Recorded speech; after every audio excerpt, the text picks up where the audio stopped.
नमस्कार, आप देख रहे हैं रणयुद्ध और मैं हूं राजीव मिश्रा। कराची के मैदान पर ऑस्ट्रेलिया के खिलाफ बाबर आजम ने 196 रनों की पारी खेली और इस पारी के दौरान उन्होंने रिजवान के साथ एक बड़ी साझेदारी की और पाकिस्तान के लिए टेस्ट मैच बचा लिया। और इस पारी के साथ ही अब इस बात की चर्चा बहुत तेजी के साथ तमाम क्रिकेट एक्सपर्ट्स के बीच में, फैंस के बीच में होने लगी है कि क्या बाबर आजम को फैब फोर में जगह मिलनी चाहिए। फैब फोर यानी कि दुनिया के 4 बेहतरीन बल्लेबाज, जिसमें विराट कोहली का नाम आता है, जो रूट का नाम आता है, केन विलियमसन का नाम आता है और स्टीव स्मिथ का नाम आता है। अब अगर फैब फोर में बाबर आजम की एंट्री होती है तो कौन सा खिलाड़ी बाहर जाएगा, आज इस मुद्दे पे बातचीत करेंगे और साथ ही आपको बताएंगे कि पिछले 2 सालों में बाबर आजम ने क्रिकेट के तीनों फॉर्मेट में सबसे ज्यादा रन बनाए हैं। अगर हम टेस्ट क्रिकेट के लिहाज से देखें तो बहुत लंबे अरसे के बाद उन्होंने ऑस्ट्रेलिया के खिलाफ शतक जरूर लगाया और शतक लगाने के साथ ही विराट कोहली की जगह पर उनको फैब फोर में शामिल किए जाने की जो दावा है उसको और वो मजबूत करते हुए नजर आए। अब इन सभी मुद्दों पर आगे डिटेल में बातचीत करें अपने क्रिकेट एक्सपर्ट्स के साथ।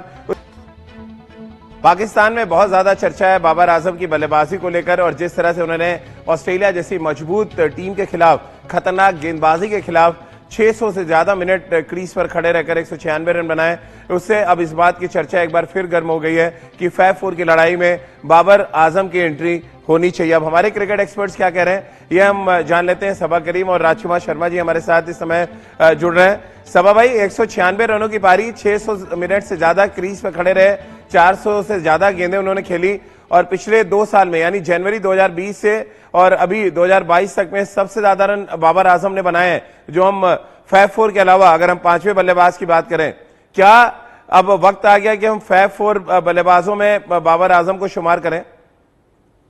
देखिए राजीव, ये जो पारी रही है वो एक तरह से अद्भुत पारी थी और उस वजह से भी ज्यादा महत्वपूर्ण थी क्योंकि पहली पारी में पाकिस्तान जो है सिर्फ 148 रन पर पूरी टीम ऑल आउट हो गई और यहाँ पर मैच बचाने की कोशिश कर रहे थे कि मैच वो जीत भी सकते थे अगर उनके पास समय रहता जी। तो इस लिहाज से मुझे लगता है बहुत बड़ी पारी रही है।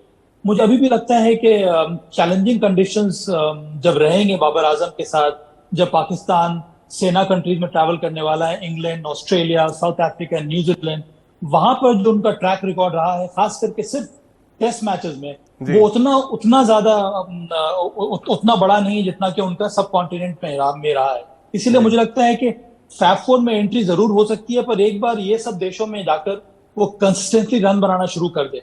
पर अदरवाइज अगर हम देखेंगे तो पूरा तकनीकी रूप से बहुत ज्यादा साउंड है, शानदार प्लेयर है, मैच विनर है, रिस्पॉन्सिबिलिटी के साथ वो बैटिंग करते हैं। पर मैं कुछ देर तक और इंतजार करूंगा जी। तब मुझे लगता है उनकी एंट्री और ज्यादा आसानी से हो सकती है फैब फोर में।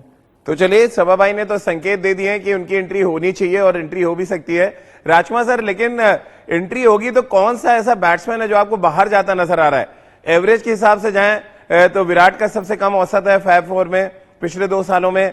रनों के लिहाज से जाएं तो केन विलियमसन ने बहुत कम रन बनाए हैं। ऑल फॉर्मेट की हम बात कर रहे हैं यहाँ पे, या स्टीव स्मिथ की बात कर लें। और फैब फोर में ज्यादातर बल्लेबाज हैं जो 2-2.5 साल से कम शतक नहीं लगा पाए इंटरनेशनल क्रिकेट में। अगर आप जो रूट के अकेला बल्लेबाज है जिनको छोड़ दें, कैसे आप देखते हैं और किसकी जगह एंट्री होगी अगर आपको लगता है होनी चाहिए तो?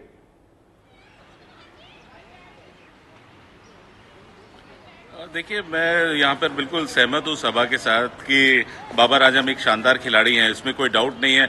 मैंने हमेशा से माना है कि वो एक बहुत प्रतिभाशाली खिलाड़ी हैं जो बहुत अच्छा लगता है उनको बल्लेबाजी करते हुए देखते हुए, क्योंकि टेक्निकली काफी करेक्ट हैं, अच्छा टेम्परामेंट है उनके पास और अकेले दम पर वो पाकिस्तान टीम को लेकर चलते हैं बल्लेबाजी में।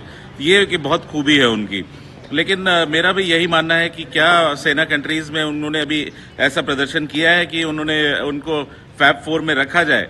अभी ये एक प्रूव करना राजीव एक बहुत जरूरी होता है, क्योंकि किसी भी बल्लेबाज को उस पर आंका जाता है कि वो सेना कंट्रीज में, स्पेशली जो सब कॉन्टिनेंट के प्लेयर्स होते हैं, कि वो सेना कंट्रीज में जाकर कैसा प्रदर्शन करते हैं। यही चैलेंज अगर आप न्यूजीलैंड या ऑस्ट्रेलिया के खिलाड़ी के लिए होता है कि वो सब कॉन्टिनेंट में आके कैसा परफॉर्म करते हैं। तो ये अभी देखने वाली बात है कि बाबर आजम सेना कंट्रीज में जाकर किस तरह का परफॉर्मेंस देते हैं। अगर वहां पर भी वो अच्छा करते हैं तो 100% वो डिजर्व करते हैं फैब फोर में आने का। तो चले फैब फोर में आने की वकालत वैसे तो वसीम अकरम ने कर दी, जो पाकिस्तान के पूर्व कप्तान हैं और जाने माने तेज गेंदबाज रहे हैं। रितेंद्र, वसीम अकरम का तो ये मानना है कि फैब फोर में एंट्री हो जानी चाहिए बाबर आजम की, लेकिन अभी सबा भाई और राशिमा जी कह रहे हैं अभी हमें थोड़ा इंतजार करना पड़ेगा जब तक कि वो सेना देशों में जाके रन ना बना लें। कैसे आप देखते हैं, जिस तरह से कराची टेस्ट मैच उन्होंने बचाया, 600 से ज्यादा मिनट उन्होंने बल्लेबाजी की, और जिस तरह से पिछले 2 साल में वो सबसे ज्यादा रन बनाने वाले बल्लेबाज हैं ऑल फॉर्मेट की अगर हम बात करें, क्या अब वक्त आ गया वाकई कि जो कुछ वसीम अकरम कह रहे हैं हम उसको माने? देखिए रजीव, हमें यहाँ पे एक ताबड़तोड़ खिलाड़ी हैं, one of the best in the world हैं अगर हम कंसिस्टेंसी की बात करते हैं। लेकिन यहाँ पे मैं साबा और राजकुमार जी से बिल्कुल सहमत हूं। देखिए, सेना कंट्रीज जहां पे विपरीत परिस्थितियां हैं वहां पे जाके रन्स बनाना आपको एक अलग आइडेंटिफिकेशन देता है, आपके फोर्टे को डिफाइन करता है। और अगर हम चैंपियन प्लेयर्स की बात करते हैं, उन्होंने ऑस्ट्रेलिया, साउथ अफ्रीका में जाके रन्स बनाए हैं जहां पे कंडीशंस बिल्कुल विपरीत थी, वहां जाके सेंचुरीज जड़ी हैं। तो जी हाँ, बाबर आजम के पास बहुत जबरदस्त टैलेंट है, अच्छे प्लेयर हैं, तो मुझे लगता है ये जरूर बाहर की कंट्रीज में जाके रन्स बनाएंगे। लेकिन हमें अभी थोड़ा इंतजार करना होगा, क्योंकि अगर आप इनको फैब फोर में जगह देने चाहते हैं तो थोड़ी देर बाद, unless he get big runs in Australia, south Africa. अब सबा भाई, अगर आप बार बार सेना देशों की बात कर रहे थे, अभी मेरे कान में आवाज भी आई कि 50 का औसत है उनका सेना देशों में ऑल फॉर्मेट जब वो खेले, अगर न्यूजीलैंड को खाली छोड़ दें। अब ऐसे में आप क्या कहेंगे फिर? देखिए राजीव, आप मल्टी फॉर्मेट की बात कर रहे हैं, मल्टी फॉर्मेट अलग होता है। यहाँ पर जो हम फैब फोर की बात कर रहे हैं, अगर हम मल्टी फॉर्मेट की बात करें तो उसमें तो ना स्टीव स्मिथ की जगह है, ना जो रूट की जगह है, ना केन विलियमसन की जगह है। फैब फोर की जो बात हो रही है वो सिर्फ red ball cricket, test cricket की बात हो रही है। और मैं टॉप लेवल जो क्वालिटी क्रिकेट होती है वो टेस्ट क्रिकेट है। फैब फोर की अगर हम बात कर रहे हैं तो सिर्फ अगर हम टेस्ट क्रिकेट की भी मान लें तो सबा भाई, फिर तो आपको हटाना पड़ेगा विराट कोहली को फैब फोर से। 2.5 साल से एक भी शतक नहीं है, 35 का एवरेज आ गया उनका। फिर तो बाबर आजम तो ऑटोमेटिक आ जाते हैं, उन्होंने इतनी बड़ी बड़ी पारियां खेल दी टेस्ट मैच में पिछले 2 सालों में। देखिए, बड़ी बड़ी पारियां जरूर खेली हैं राजीव, पर इसीलिए वापस मैं अपनी बात पर आ रहा हूं कि सेना कंट्री में क्या उन्होंने इस तरह की पारियां खेली है कि नहीं, थोड़ा समय लगेगा उनको। शानदार प्लेयर जरूर है, और विराट कोहली ने अभी तक अचीव किया अपने करियर में, हर एक देश में जाकर उन्होंने रन बनाए हैं और कंसिस्टेंटली उन्होंने रन बनाए हैं। उसी प्रकार से केन विलियमसन हो गए, जो रूट हो गए, इन सभी खिलाड़ियों ने आकर सब कॉन्टिनेंट में रन बनाए हैं। स्टीव स्मिथ ने भी कई कमाल की पारियां खेली हैं, इसी वजह से इनको रखा गया है। मुझे लगता है कि समय आने वाला है, बहुत जल्द बाबर आजम का भी नाम जरूर लिया जाएगा इन जैसे खिलाड़ियों के साथ। बिल्कुल। और स्टीव स्मिथ की बात करें, जो रूट अभी वेस्टइंडीज के खिलाफ शतक लगा चुके हैं रितेंद्र, तो ऑटोमेटिक रितेंद्र, अगर हम जो रूट की बात कर लें या जिस तरह की बैटिंग स्टीव स्मिथ इन दिनों कर रहे हैं उनकी हम बात कर लें, अगर इन 4 खिलाड़ियों में 5वां नाम बाबर आजम आ रहा है, तो क्या रोहित शर्मा को भी आप आने वाले समय में देख रहे हैं फैब फोर में आते हुए Ritendra?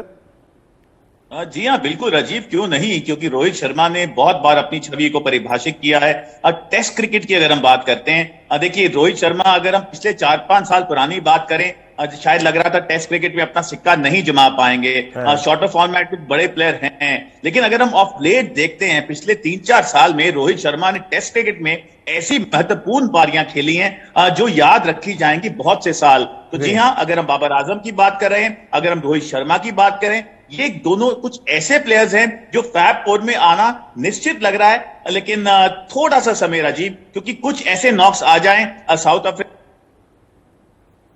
then they will be top at the top।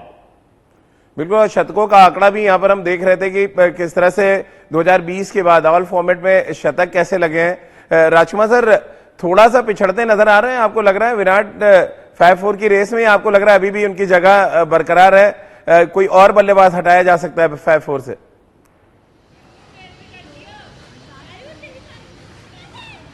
Rajiv, मैं एक तो कंपैरिजन नहीं करना चाहता हूं और स्पेशली विराट के लिए नहीं बोलना चाहूंगा, क्योंकि ये लगेगा कि मैं बायस्ड होकर बोल रहा हूं। लेकिन उनके स्टैट्स बताते हैं कि उन्होंने क्या किया है आज तक। तो ये मतलब पूर्व क्रिकेटर्स और बाकी लोगों को डिसाइड करने दीजिए कि कौन फैब फोर में आता है। बिल्कुल सबा भाई, लेकिन आपको क्या लग रहा है, अगर फैब फोर में बाबर आजम की एंट्री होती है तो कौन सा बल्लेबाज है रिसेंट फॉर्म के आधार पे जो बाहर जा सकता है? देखिए, अब तो मुझे लगता है कि परिभाषा थोड़ी बदलनी होगी। अगर हम मल्टी फॉर्मेट के बारे में बात करें तो मेरे हिसाब से बाबर आजम नंबर 1 है इस समय। चाहे वो T20 क्रिकेट हो, वनडे क्रिकेट हो या फिर टेस्ट क्रिकेट क्यों ना हो। बिल्कुल। और तब आपको अलग अलग तरह के खिलाड़ी आना चाहिए कि व्हाइट बॉल क्रिकेट और रेड बॉल क्रिकेट दोनों में, अगर आप टेस्ट क्रिकेट की बात कर रहे हैं तो मुझे लगता है कि मेरे ख्याल में स्टीव स्मिथ का प्रदर्शन उतना ज्यादा नजर नहीं आ रहा है, और वो उनके जगह पर अगर एंट्री होती भी है तो फिर बाबर आजम आ सकते हैं। पर मल्टी फॉर्मेट में अगर देखा जाए तो मेरे हिसाब से नंबर 1 खिलाड़ी इस समय बाबर आजम है, जितनी कंसिस्टेंसी के साथ उन्होंने रन बनाए हैं तीनों फॉर्मेट में। चलिए फैब 4 की लड़ाई को अगर फैब 5 में कन्वर्ट कर दें तो पांचवा बल्लेबाज रितेंद्र आपके लिए बाबर आजम होंगे या रोहित शर्मा को आप वहां पे लाना चाहेंगे?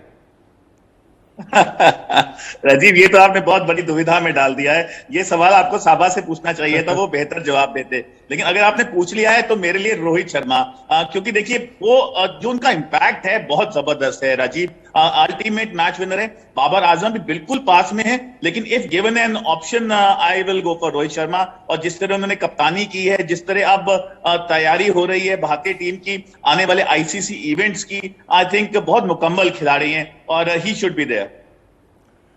तो चलिए सबा भाई, आप किसको जगह देंगे अगर फैब 5 हम कर दें? जैसा कि आपने भी कहा कि फैब 4 की परिभाषा थोड़ी बदलनी पड़ेगी, फैब 5 कर दें तो कौन सा पांचवा बैट्समैन है जो आपकी निगाह में है जो जुड़ेगा फैब 4 के साथ? टेस्ट मैचेस में अगर एक और खिलाड़ी का नाम जोड़ना होगा फैब 5 में तो वो बाबर आजम, क्योंकि उन्होंने सालों से टेस्ट मैचेस में शानदार प्रदर्शन रहा है उनका white ball red ball cricket में। इसी वजह से मुझे लग रहा है कि अगर एक और खिलाड़ी को अगर आपको जोड़ना होगा तो वो बाबर आजम का नाम आना चाहिए। चलिए बहुत बहुत शुक्रिया सबा भाई आपका, रितेंद्र आपका हमारे साथ जुड़ने के लिए, राजकुमार सर आपका भी बहुत बहुत शुक्रिया हमारे साथ जुड़ने के लिए। तो ये दुनिया के 4 बेहतरीन बल्लेबाजों के बारे में हम बात कर रहे हैं, जहां पर ऑलरेडी जो रूट का नाम है, विराट कोहली का नाम है, स्टीव स्मिथ का नाम है, केन विलियमसन का नाम है, और आने वाले समय में हो सकता है बाबर आजम इस लिस्ट में अपनी जगह बनाने में कामयाब रहे और उनको अच्छी टक्कर रोहित शर्मा दे सकते हैं, जिस तरह की शुरुआत उन्होंने as a opener test cricket में की है साल 2019 के बाद से। तो चलिए हमारी इस खास पेशकश में फिलहाल इतना ही।